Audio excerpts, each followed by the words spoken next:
Gerard, I'm very proud to welcome you this evening because you wrote these books, The Procurement Value Proposition. Maybe if you can tell us a little bit more about it and how do you think that the procurement has changed? Well, I'm very honoured to be here and to be asked to come to such an auspicious group as this, and that my book has even been looked at by you guys, which is it's maybe for very good. How it came about is because I had a collaboration with Rob Hanfield, who's a professor in the United States, and we'd been talking for some time about how procurement was changing. People often talk about procurement in a negative sense, but we felt that procurement has a position in business these days which is unequivocal, and people working in procurement, certainly procurement leaders, are strategic people in businesses, there's no doubt about that. And for 30 years, you can track back and see how procurement has changed. In the 1980s, it first came into its real place. Prior to that, there was no such thing as supply management.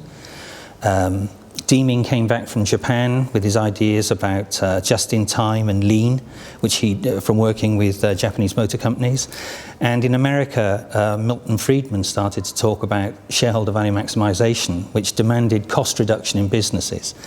So in that decade, we saw the introduction of this Japanese stuff, just-in-time and lean. In the next decade, we saw a lot more outsourcing and offshoring, people looking for cheaper places to manufacture and reducing costs by moving stuff out of the business. And in the next decade, we saw the introduction of electronic platforms, e-procurement, e-tendering. But on the back of all these things, reducing cost or managing cost out of the business meant that you started managing risk in. And I'd say from about 2010 on, people have now become very, very worried about risk and global risk, and there's a bunch of things around that which are all in the book. But essentially, procurement's value proposition is that it adds real value to business. It affects profit, and it affects the bottom line, which is what the CEO and the shareholders will be interested in. Okay, but why do you think that it has changed? I think it's changed because globalization, whilst it's happened in the past, has become very real. You can travel from Paris to Sydney, the other side of the world, in a matter of a day, maybe now, and it would have taken weeks before. But I think there's 5 big reasons. The 5 big reasons being demographic change. In the Northern Hemisphere countries, the developed countries and developed economies, we have a declining birth rate and an aging population, which has started to change demand, the way people consume, the wages people expect are all different, and that has changed things in a big way. We've also got the massive geopolitical change which is going on at the moment in the Middle and Far East, and also it's impacting on Europe.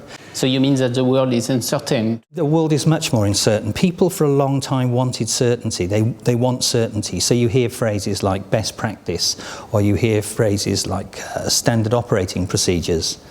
There is no best practice. There's good practice and there's bad practice, but there's no best practice. No best practice for predictive things. So well, the other thing that we're seeing is huge innovations which are now enabling us to use the masses of data that the internet provides, and we couldn't really before. People often described it as taking a glass of water from Niagara Falls.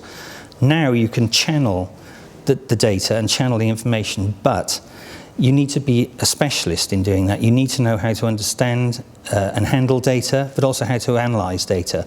But I think we will see in procurement a growth in predictive analytics and predictive data, which will help people make more scientific decisions with regard to procurement. So how do you see the future of supply management? I think the future, and your choice of words, supply management, are very good, because the future is about end-to-end supply chain. It has to be about moving towards the first part of business, which is the input section, and that is what the supply chain is about. It will need to be more collaborative, working with people rather than fighting with people to get cheaper prices. And I think that you will find that you will have procurement people that have 2 major skills. They will have commercial skills, and they will need to have technical skills. They'll need to be more scientific about what they do. And I think we will see a shrinkage in the size of functions in organizations. Silos will evaporate, and people will work together with an aligned aim to achieve the company's goals.